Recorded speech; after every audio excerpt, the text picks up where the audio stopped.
In a world where information seems to travel at the speed of light and traffic at a snail's pace, where the agenda of those at the helm doesn't always reflect the pressures on the streets, where the rubber hits the road, where there's queue of issues needing to be interrogated in the name of speaking truth to power. Welcome to a place at the table, where we set the agenda, table the issues that matter to you, and invite you to take a seat at the table.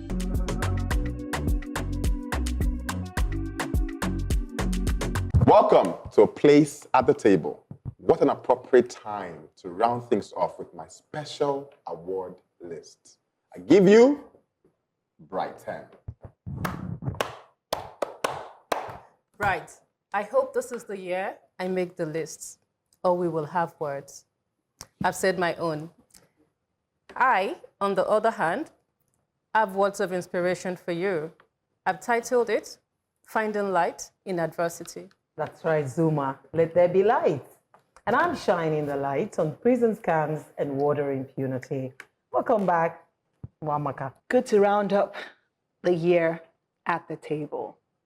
I come bearing gifts, a reminder that charity and protection begins at home. Bearing gifts, Nwamaka. For me, I'll be giving us something for nothing. Matters that affect our wallet no less. So listen carefully. I've titled it From Tax Anxiety to Tax Literacy. Well. You can't say we didn't give you something for Christmas. As Nwamaka said, we come bearing gifts, so listen up.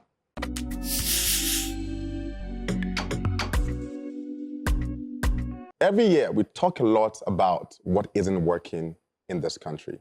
But progress doesn't always announce itself loudly.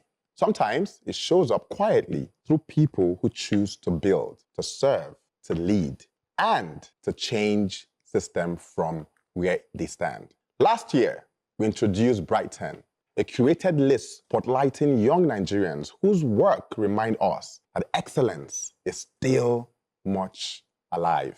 This year, we return with a new list. So tonight, we recognize 10 extraordinary young Nigerians whose impact stood out in 2025. Bello Erufai. Bello Erufai represents a new generation of political leaders serving in the House of Reps and chairing a critical banking committee at a time of national economic reform, while still delivering tangible projects in his constituency. Ima Ekpo, founder of Fresco Gallery, reshaped access to contemporary African art in 2025, championing printmaking, expanding exhibition, and opening the art world to a new audience. Sadiq Rabiu, the special advisor or special assistant to the president on capacity development, distinguished himself this year by driving national conversation around skills, youth empowerment, and institutional performance. Dora Ewere, through Dora Aid Foundation, expanded educational and welfare support for vulnerable children, reminding us that nation building begins with care. Elijah Afi helped push Nigerian storytelling to global platform, while also building system for creators, proving that culture, when structured, becomes an economy. Aisha Abdullahi Adamu stood out for building intentional spaces for women across Africa, from the bridge to continental platform that centers leadership, commerce, and community. Chinedu Azudo, in technology and mobility, continued scaling infrastructure that creates real economic opportunities for thousands through Max Drive, turning innovation into livelihood. Then we have Osaso Egbenidion, used media as a tool for democracy, and in 2025, led national advocacy for the reserved seat for Women's Bill, pushing structural reform for representation. Uchechi Rochas, also known as UC, through the Rochas Foundation, sustained free education for vulnerable children across borders. Proof that long-term impact requires commitment, not trends. Chigozie Okwara, GM of European Chambers, bridged investment, climate-smart agriculture, and international trade, helping position Nigeria for sustainable economic partnership. These young Nigerians remind us that the future isn't waiting. it's already been built. So to all of you, congratulations to an amazing 2025, and I look forward to what you guys are going to do in 2026. What do I have to do to get on Bright? I already told you. I mean, another year and I'm still not on the list. I already told you, you are the curator of the list. How can, it's like you being on my own list. Come on, man. All right. These are all amazing people who have impacted the nation in one way or the other. And I like the fact that you take the time every year to acknowledge and spotlight people who have done significantly well in their chosen endeavor. It's not my list, but I would like to add Mukhtar Shagaya, the Deputy Chair on Basic Education at the National Assembly. And then he's been consistently advocating for free education up to secondary level, powered by the federal government. We know the states and local government are doing it. Not Bright to level. Bright to level. The states are doing it, and local government are supposed to be doing the primary education bits, but it's not enough. The federal government should also do more in that space. First of all, congratulations to all the 10 that made the list of Bright 10. It's not easy to be on that list. Next year, we'll make a plaque for them. It's not easy. I think we talked about actually doing a ceremony here where we actually call them and present them. And present them the gift. A lot of the young people on that list, I'm just hearing them for the first time. I think with the name that was easily recognizable for me was Osasu. That's right. Not El Rufai.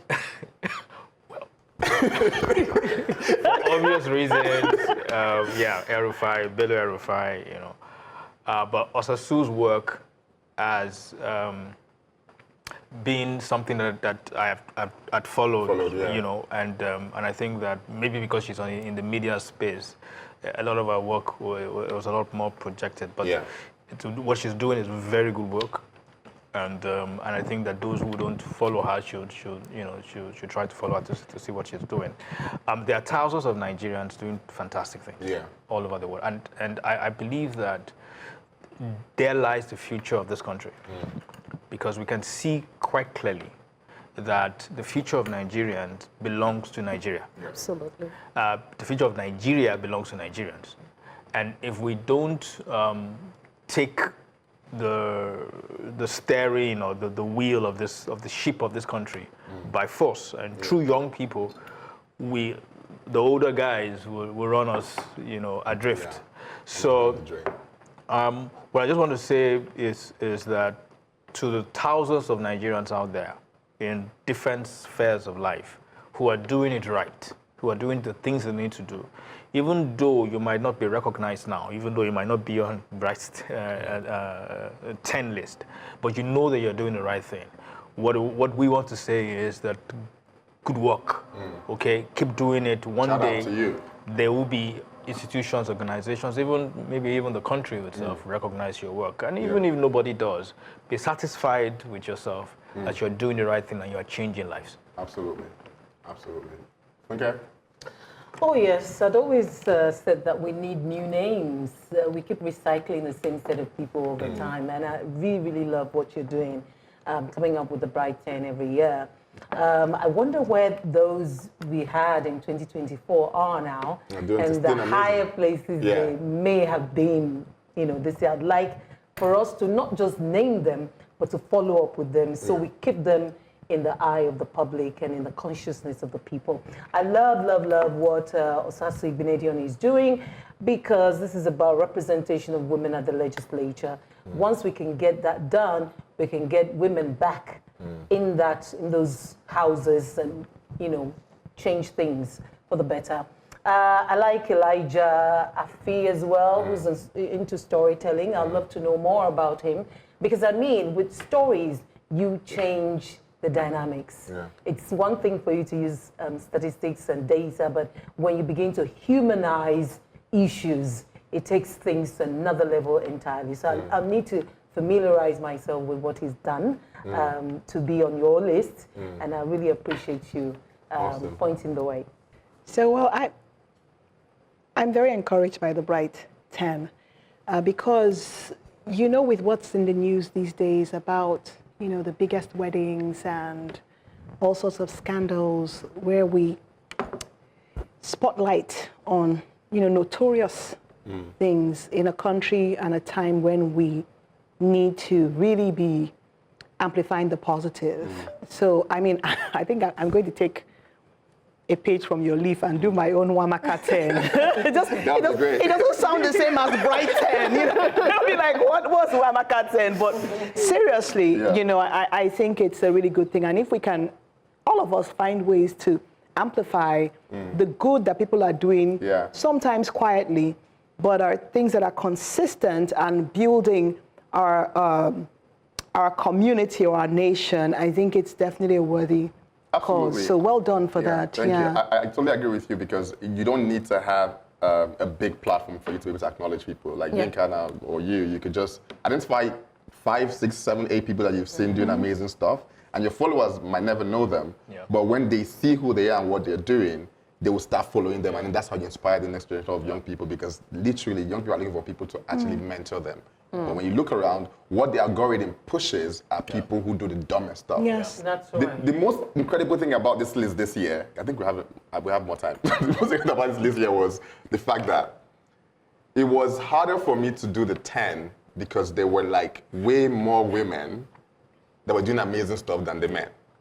I love that. I'm telling you. So if you notice, it's like 5-5. But I was almost going to have like 3-7. What if you did a short list and had people opine? Because if you had like 15 or 20, and you got people to like kind of like crowd vote who that made the final 10, that would be exciting. I think so far it's been me researching and finding those people. But I feel like from next year I'll make it open. I'll probably maybe use the new central website for people to apply. And then we do a proper vetting process and pick. But the beautiful thing about this list, like last year, it was easy for me to just pick, like, there were actually more guys, but I think 2025 was for women. I'm telling you, because I was looking at the list, I was like, wow, there's a lot of women on the, I could have actually just done the 10, women, because there were more women on the side of amazing stuff this year than actually men. When we acknowledge the good others do, we encourage them to do more. That's right, Bright. I certainly have words of inspiration and encouragement for us all.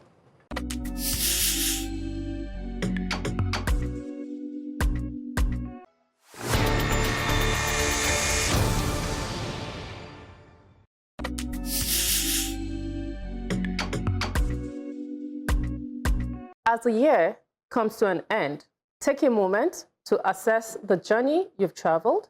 Look back at where you stood at the beginning and where you stand right now. Did you crush your goals, exceed every expectation you set for yourself? Stand tall, congratulate yourself, and let that pride fuel your ambition for the future. Did this year feel like a relentless uphill battle? Every victory seemed out of reach, and you ended up short of the finish line. Congratulations to you too. You did not just survive, you triumphed over everything that tried to break you. A lot of people did not make it to this point, but you did. You are here and you have earned the invaluable opportunity to try again.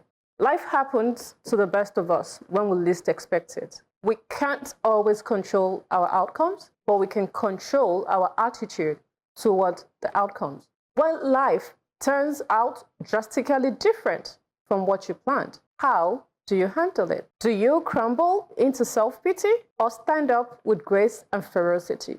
Do you give up on your dreams or take every painful lesson, every setback, and use it as fuel to try again? Your attitude towards your reality is the single greatest determinant of your future.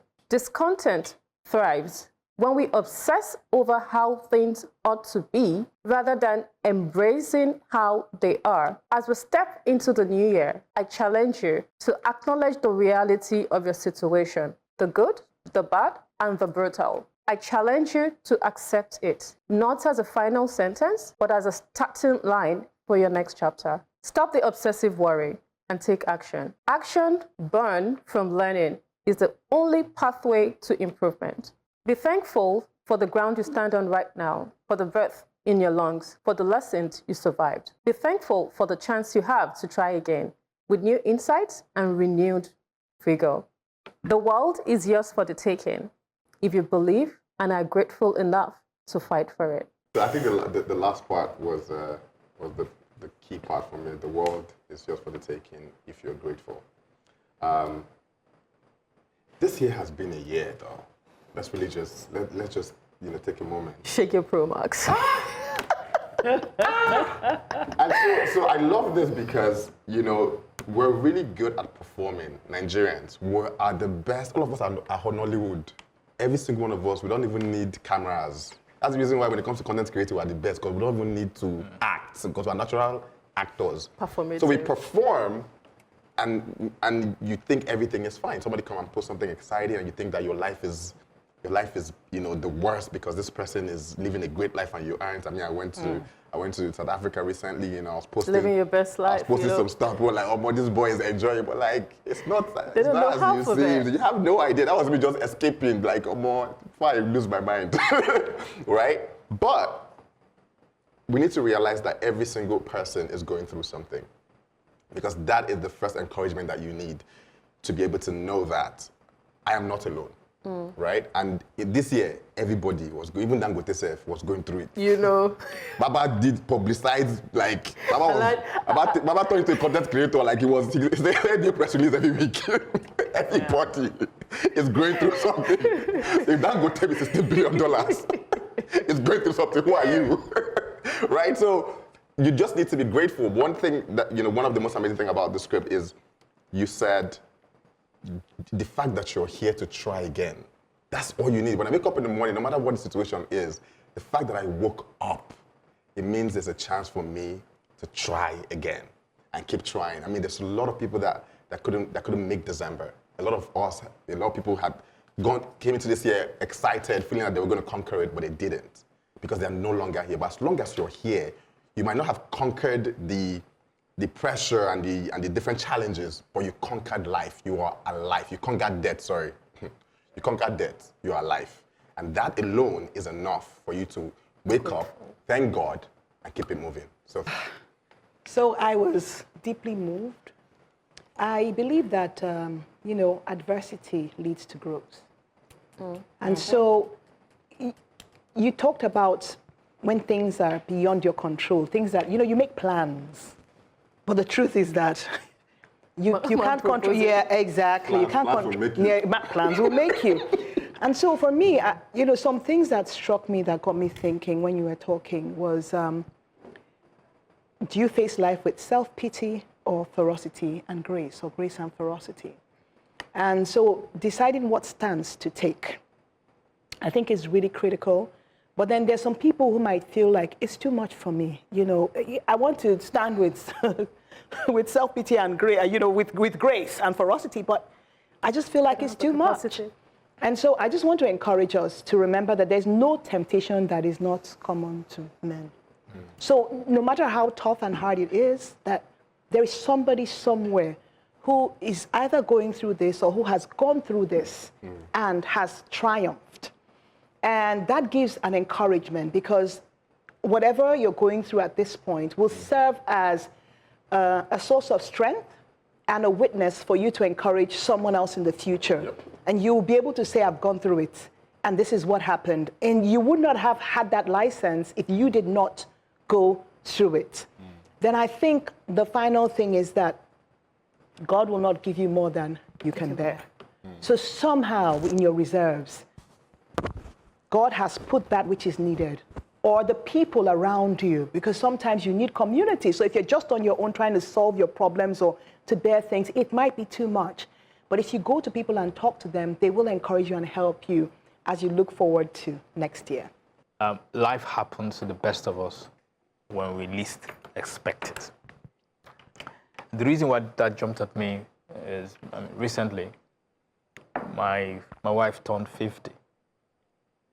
And we've been at it for the entire year, what do you want to do, how do you want to do it, and,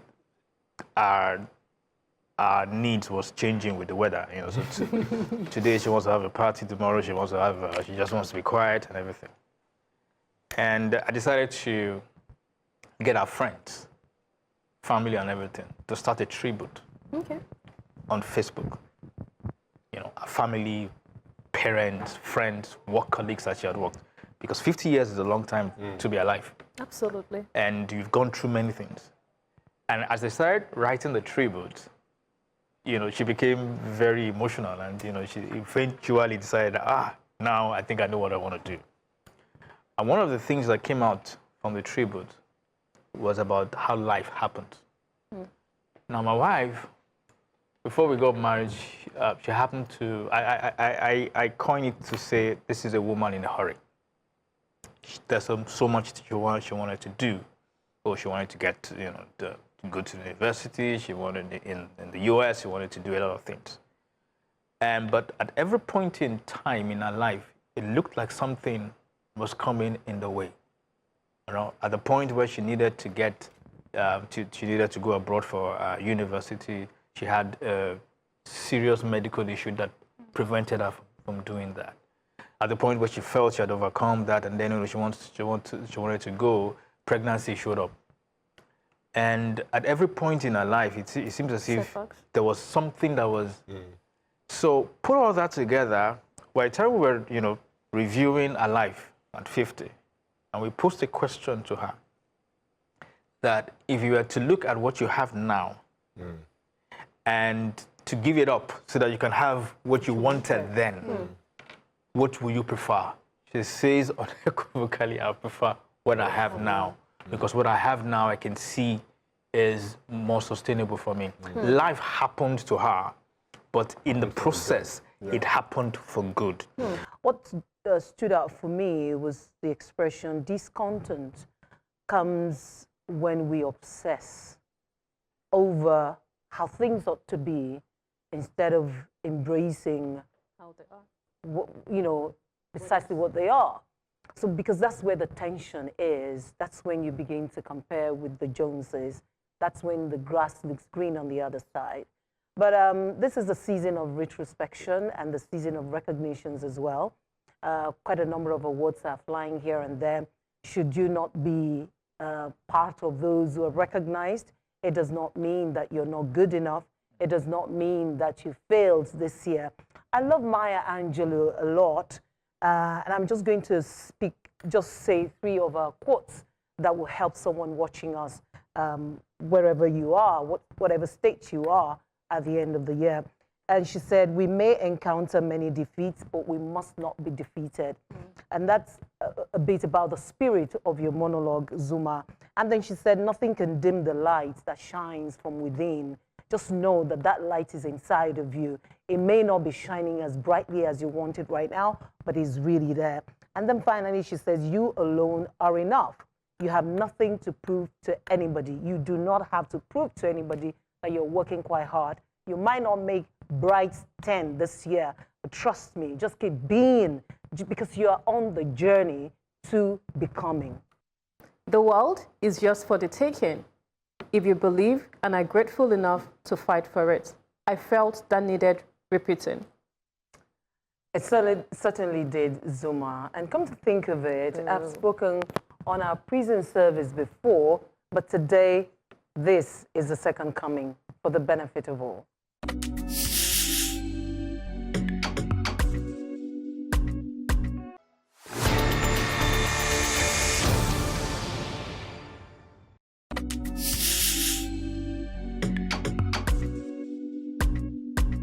Twice, the Nigerian prison service has come under intense criticisms for the conduct of its inmates in recent times, and the optics are not looking good. First, the images of prisoners in Ashwebi merrily sending forth a fellow prisoner does not show remorse, but arrogance. The second is that of a young woman who was defrauded by a man currently serving a jail term, with messy details implicating prison officials, a case that finally made it to the Berekete radio program in Abuja. These 2 cases raise questions about the meaning of incarceration in Nigeria. Presently, Nigeria holds 79,873 inmates, with 65.5% awaiting trial, one of the highest pre-trial detention rates globally. Our prison population rate is 34 per 100,000 people. For every 100,000 Nigerians, 34 are incarcerated. By contrast, the United Kingdom has a rate of 131 per 100,000 people, meaning that 131 people out of every 100,000 residents are in prison in the UK. But despite the UK's high incarceration rate, its prisons maintain stronger internal controls, better staffing ratios, and far lower levels of internal corruption. Their inmates cannot host parties or run scams with the ease we see here. The difference is not the number of prisoners, it is the strength and integrity of the system, because here corruption worsens everything. The 2024 UNODC Corruption Survey shows that millions of Nigerians report direct experiences of bribery and extortion, and these patterns inevitably seep into correctional facilities with documented cases of warders accepting bribes, granting unauthorized privileges, or even colluding with inmates, thereby undermining discipline and weakening the entire correctional system. A prison system that cannot control its own walls cannot claim to correct anyone. So the Honorable Minister of Interior, Olubomi Tunji-Ojo, needs to establish an independent oversight body with disciplinary authority to curb internal corruption. We need to expand structured rehabilitation programs so that our prisons can become centers of reform rather than hubs of idleness and influence. A correctional system that entertains inmates on one hand and enables crime on the other is appalling and, quite honestly, disgraceful. The credibility of our correctional system and the safety of our citizens depend on your decisive action now. I remember when Bob Risky, I believe, was apparently sentenced for, was it spraying money? Yes. And then we later heard that allegedly he was staying in an apartment, not even in prison. I mean, they said there were some reasons. That's why I used the word, I used the word allegedly. But where a system is not actually a system, it's like there are different systems for different people, there's a problem. But the thing is this, even the process of getting into prison is the people who more often than not did not have enough money to stay out of prison that get there. Even for the prosecution, the implication, if you're looking at just the data, would be that Nigerians are more law-abiding, right? Because there are fewer of us being prosecuted. Right, yes. But then we can't even manage our system. So I do agree there's a call for this to be looked at, but it needs proper training. We need even proper prison facilities that don't make criminals like bigger criminals. If 64% or 69% of the people in jail are awaiting trial, so we might actually be manufacturing criminals.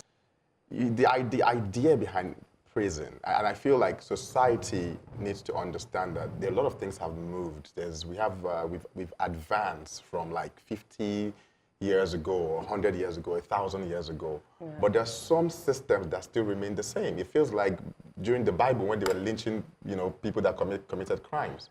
One day I was just kind of like reflecting and I was asking myself, like, about, it was more about heaven and hell, but this kind of like connects to what we're trying to do, what we're talking about. And it's like, if I do something wrong, I'm punished by going to hell, okay. But there's a lot of my life that had nothing to do with me. There's a lot of decisions that were made for me. On your behalf. On my behalf, that shaped my reality, that shaped my mentality and my reality. I came into this world, I didn't choose my parents. I didn't choose the environment. I didn't choose to be brought up in Ajigule, where there's a lot of criminals around. I didn't choose all of that. So if those elements made up my mind and my personality, why should I be held responsible when I wasn't part of the choice? Now, these prisoners or these people, most of them, did they decide to be bad people? No. The society played a role. The system played a role. Politics played a role. All of this played a role. What prison should be a correctional center where you take them out to the public because you're protecting society from them because of their mental state. In some cases.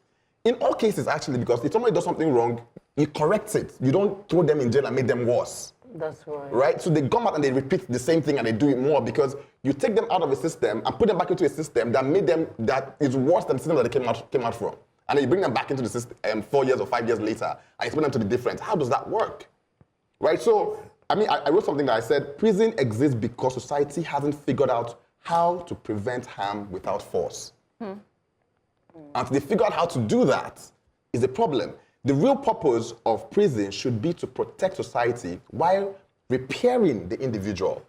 But too often, it only protects society temporarily while damaging the individual permanently. I'm going to ride on what Nwamaka and Bright said. Nigeria is not a real place because how are inmates doing ashwebi and having a party? You know, I've been trying to comprehend it. No part of it is comprehensible. Where'd You know, you guys see that? They did it for that doctor who was let off. What's his name now? They had Ashwebi in the prison. When he was let off after the appeal case, so then they all wore white. Incarceration in Nigeria is largely for the underprivileged. Yes. We have too many allegations of the privileged being treated differently from choice of accommodation to rights and access. There was a particular person who was a former political office holder who was in prison, and then it was like a mecca for a lot of politicians. I mean, all his meals were brought from outside. The allegation says he had like a whole mansion for himself. Allegedly, living his best. I mean, he was literally still a godfather while in prison. Like Nwamaka said, it's quite sad when the rules are not uniform across board. We need to have a prison system. Like you said, the Minister of Interior needs to do more in sanitizing that space and ensure that when people are actually in prison, let them be. And then we want to have privileged prison, let them pay for it officially. Because that is a totally different conversation. If you're privileged, you want special access, let's monetize it and get a proper value out of it. And beyond the corruption in that space, we need reforms that actually reform inmates rather than harden them. When people go into prison, they come back ill-equipped to exist in the real world. And that is where the problem lies. There is like a prison-to-prison pipeline. Most people who get in, they usually go back. There's a clear example that's working, and it's Norway. Right. So in case you want to do research, the people that are in charge of prison, go and check the Norway system. It's literally a proper system where you go through the process, they exclude you from society, but there is a proper system that rehabilitates you back to society. People will be lining up to go to prison. It's much better than when people live in Nigeria. Recently, I got to know some of our people in the correctional facilities. And before then, I had this very negative impression of them. But when I got to know them, the people I was dealing with, they were quite intelligent. And they talked about the programs in the correctional facilities, the things that they create and all that. And they were actually looking for collaboration between the correctional facilities and private sector. The challenge they have is funding.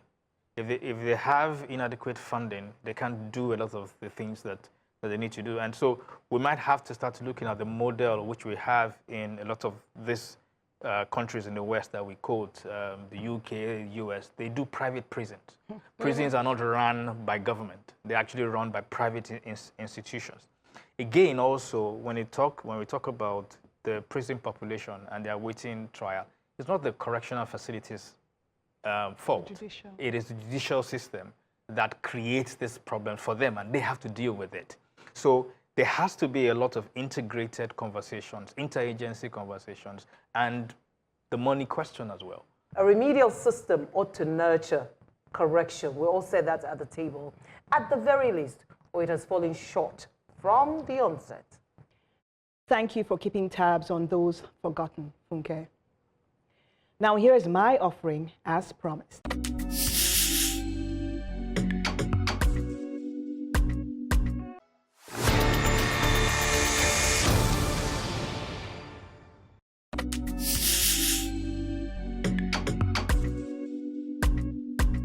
Child sex abuse is a painful reality that many families prefer not to imagine.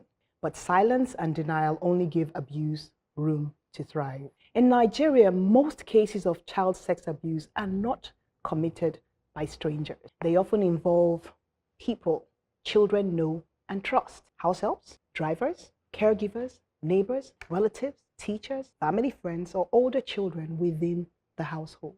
This makes vigilance not optional, but essential. Parents must understand that convenience should never come at the cost of a child's safety.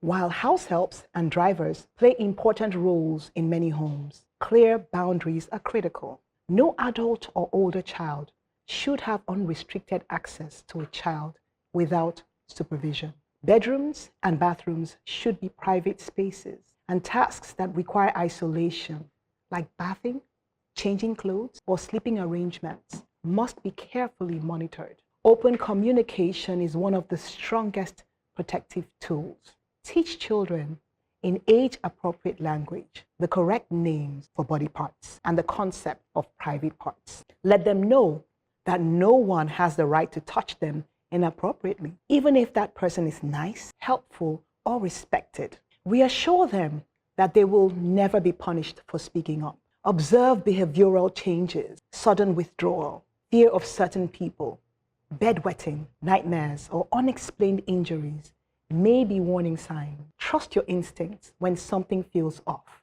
Investigate. Background checks, references, and probation periods should be standard for domestic staff. Regular check-ins with children about their day and who they spent time with can uncover concerns early. Protecting children requires courage, awareness, and intentional parenting. Our culture values community, but safety must come first. A child's voice deserves to be heard, believed, and protected. Always. A lot of parents, when it comes to this age, just new parents, just millennial parents, they don't really have a great understanding of how to bring up their kids. I think most of them are just bringing up their kids with vibes. Right? It's like, oh, I'll plait your hair, I'll take you there. You know, we have a conversation, we do videos on Instagram and stuff like that. I think there needs to be a professional course on how to be a parent. Because at the end of the day, this is the most critical part of a child, of a human. The kind of experience that they have, the kind of conversations that you have with them, the kind of things that people tell them, the kind of experiences, especially when you touch them in a certain way and they don't understand what it is, it comes back. It's part of the thing that we're discussing during our men time.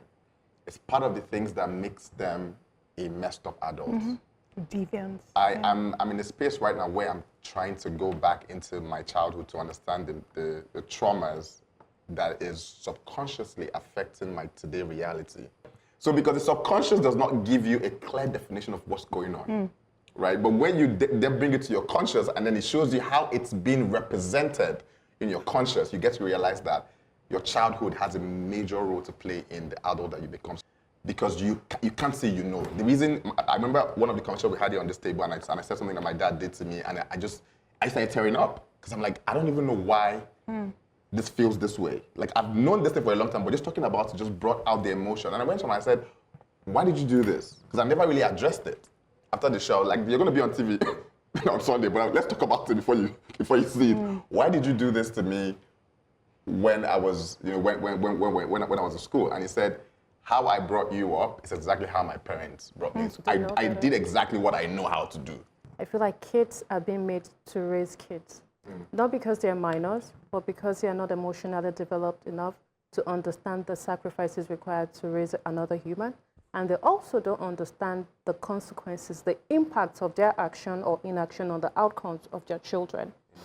The first thing I did when my kids were like 3 or 4 is I got them this book. It's called Don't Touch Me There, which it's a children's book, quite graphic, that illustrates the parts that no other person is, nobody is expected to touch you there, and where you should put up resistance and what you should do, actionable points on what it is you should do.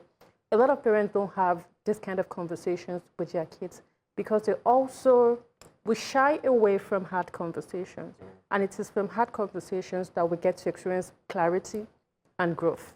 So it is very important as a parent for you to have those conversations and also be a safe space for your children, such that when things happen, they see you as the first point of contact. They see you safe enough to come to, oh, this person did this to me. This person, and also ensure that your children are very clear on their boundaries and assert it when necessary. People will act a certain type of way, and when your children exert their boundaries, don't force them. Don't go, they'll say, oh, hug this uncle. I don't want to hug this person. Respect it. You don't know why they don't want to. You know, if you don't respect your boundaries, they will feel like it's okay for others to violate their boundaries. I've been going on a town hall meeting with Ward C, and we've been going to local government areas in Lagos State. And it will interest you that each time anybody said anything about rape and indecent dressing being caused by indecent dressing, you will see how the women, community women, will literally almost rise up in arms that no, how then do you explain the violation of children, of babies literally, of even mothers violating their own babies? You know, there are horrific stories out there. And child sexual abuse is actually underreported in Nigeria. I have statistics here that says in 2025, a study highlights that cases continue to rise, but remain largely underreported, meaning that official statistics only capture a fraction of the real situation. So we're dealing with something really dire here. I agree with Bright, who said there should be teaching on how to parenting seminars. We need it, particularly the Gen Z parents. They have no idea. It's not about making up your daughter or, you know, giving them wigs to wear that makes you a good parent. It's not about outsourcing parenting. You cannot, because the trauma, just as I've said, Bright, lives with you for the rest of your life. And we cannot continue to go on as if this is not happening. It is happening both at the grassroots and in the urban centers. I'm sympathetic to parents because most of them, when they become parents, they're young. Nobody taught them how to be good parents and all that. And so they're just basically using the children as experiments. But a lot of the trauma that people experience today into their adulthood come from the experiences you have as a parent. And I had a very traumatic one as a young person. I'm talking about as a 4-year-old somewhere in Shomolu at that time. And the reason I remember was not because I didn't remember the exact event, but I remember the trauma. And I remember the trauma of being beaten by my mom. And it was heavy. And I didn't know what I did, but I remember that it was said to be something about kids playing outside.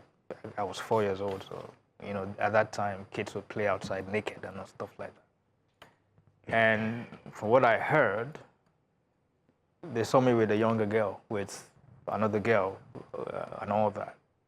And something about her grabbing my private part, whatever it was.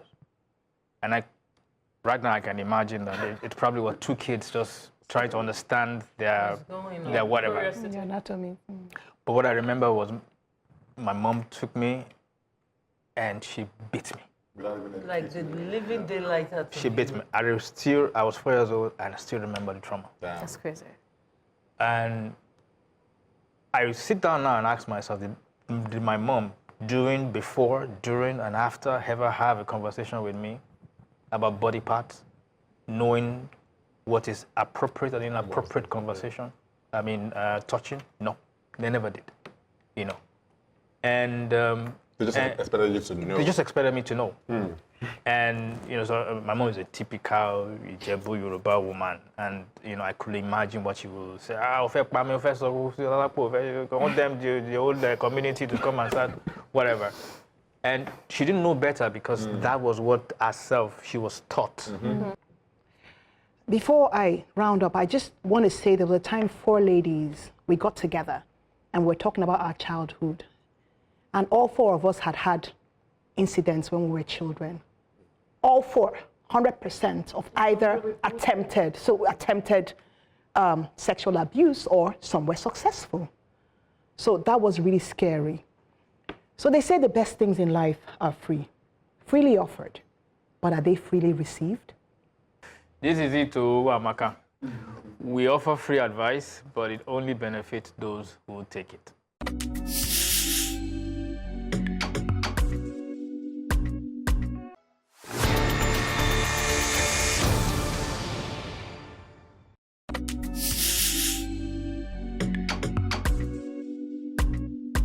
Barring any unforeseen circumstances, Nigerian Tax Act will come into effect on the 1st of January 2026. As expected, it has stirred anxiety. Anytime Nigerians hear the word tax, shoulders tense up. For many, tax is not a civic contribution, it's a punishment. But beyond the anxiety and fear, the data tells a different story. Under the old versus new tax law, if you earn 800,000 naira per annum, in the old tax, your tax rate is 10.75%. The new tax code is 0%.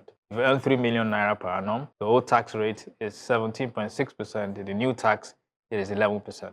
If you earn 12 million naira, your old tax rate is 21.7% and the new tax is 19.5%. If you earn 25 million and above, your old tax rate is 21.6% and the new tax code rate is 20%. The only scenario in the new tax where your tax rate is higher than the old tax code is when you earn above 50 million naira, but only marginally, by about 0.4%. Hardly the fiscal guillotine it has been made out to be. In fact, under the new tax law, millions of low-income Nigerians fall completely outside tax net. This is not punishment, this is relief. The only set of people that will be significantly impacted by this law are high-income earners who were never paying tax in the first place, but are now captured in the tax net. Yet, there's another argument that keeps resurfacing. Those who say we shouldn't even be talking about paying personal income tax at all because government hasn't earned that right. They argue that past tax revenues were poorly accounted for, badly spent, and corruptly siphoned. And on this point, many Nigerians have a case. There's a huge trust deficit between government and the people. It is deep, it is lingering, and understandable. But this moment also presents an opportunity for government to begin to bridge that trust deficit, not with empty speeches, but with accountability and transparency. Show citizens where the money goes, publish outcomes, measure impact, earn credibility, don't demand it. At the same time, citizens must also be educated about tax optimization, understanding reliefs, income planning, using the law to get the best possible outcome legally, because tax literacy is power. When we do this, perhaps the conversation will shift from why should we pay tax to how do we make tax work better for all of us. I think we've always, we've had a conversation before, but I think one of the biggest problems we have in this country is like we have a problem of misplaced priority. If you want to tax people, for me, there are two sides to this. You're saying that the tax is going to be for the rich people, right? What's the percentage of the rich people in Nigeria? That's the first question. Mm-hmm. Second is the level of informality in the business sector, especially when it comes to trades.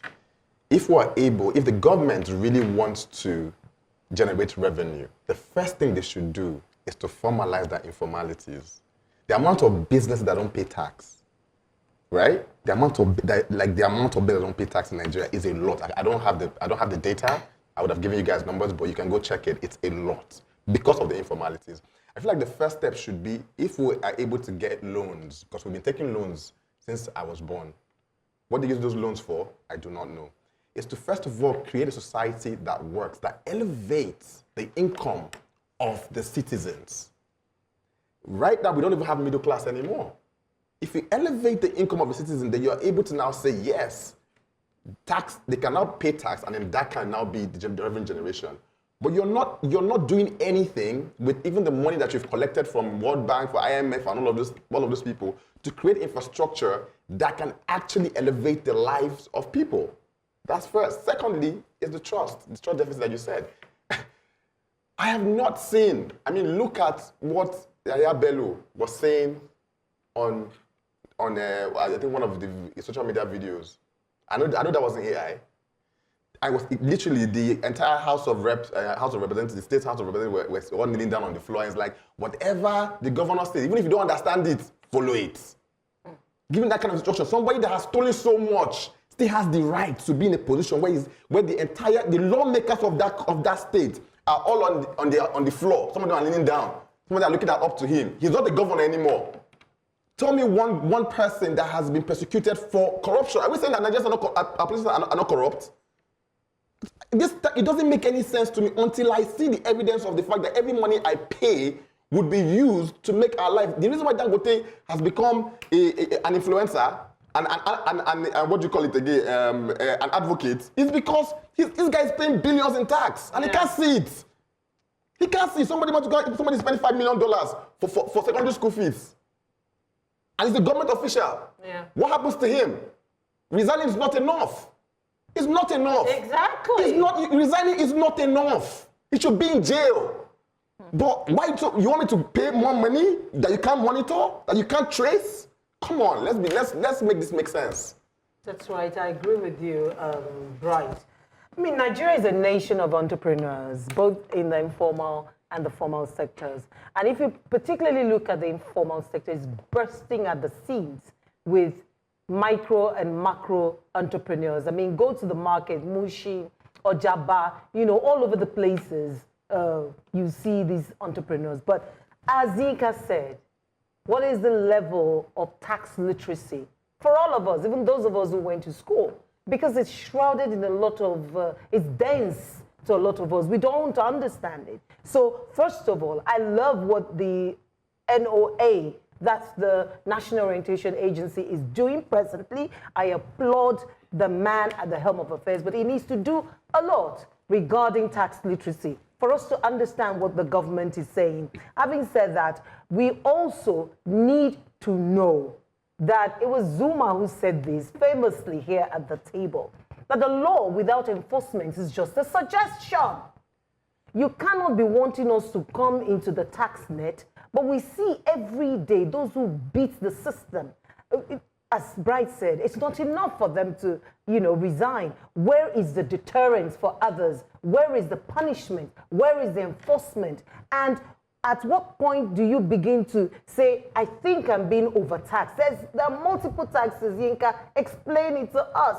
You're paying this, you're paying that. How many times are we going to pay? There are too many taxes. Okay. Go on. For me, I think we don't have adequate communication by the government on the new tax act. Yeah. There is a lot of misinformation. Most of the communication are too elitist and not very inclusive, particularly to the uneducated and the people outside social media. Most of the communication you see, they're not even in traditional media. There are no town halls around it. Yeah. There is nothing in the local languages. And most of the people who will be taxed, who are just getting into the tax bracket, are the people in the informal sector. You and I know we are going to get taxed anyway. Some of us are even happy that we wouldn't be paying as much as we were paying before. But the people who are just being introduced into the tax bracket, they don't know anything about it. They're just going to wake up January and just say, oh, money was removed from my account. They will now start going to fight their account officers in the bank. And a lot of them also have very low trust in the financial system. So it's, again, so many issues in the process. Also, an average citizen does not understand how the tax system works and how it benefits them. Tax compliance and tax utilization are two totally different conversations.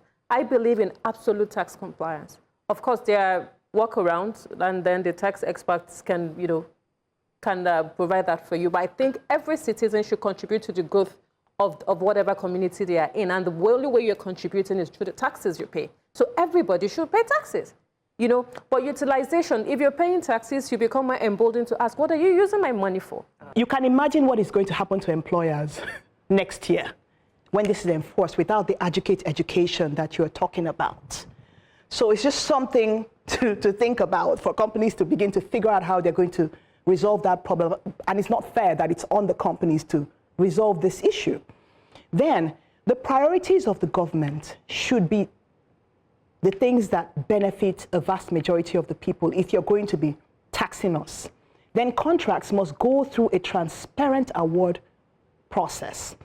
And prosecution of corruption must be made public and very stiff in terms of the penalty for this thing to really work. However, I think that the government, it feels like the government is always looking for new ways. I know they need money and funding, and it's usually through taxation. It's the correct way if they're delivering. But some of these ways are just like the posts have the tinted glass thing, where everybody had to pay 14.5 if you have tinted glass. And it wasn't like there was any security thing in the end when you look at what was going on. They just collected the money, took your biometrics, and that was it. From the personal income tax perspective, if you are earning anything less than 50 million naira in a year, you pay less tax. That's the fact. It's not even whatever. If you're a small business, you have protections under that tax. So if you're a small business owner, getting out of it is not the solution. Getting into it protects you. So, but the opaqueness of it is actually what makes it very scary for a lot of people. And I think that we have the opportunity here to educate Nigerians. And the other side of it as well is that government themselves must realize that people don't trust them. And if people don't trust you, they will not pay their taxes. So there has to be a two-way thing to this. The responsibility of government for accountability and transparency, and also the responsibility of the people to pay their tax. Because there's no tax law that tells you pay your tax and I'll build roads for you. It just says pay your tax or you go to jail. Or if you don't pay it, you go to jail. That's it. But I think we can bridge that divide one way or the other. So ignorance is no excuse, especially if you are a part of the discussions at the table. Thank you for joining us today and throughout the year. It wouldn't be a conversation without you.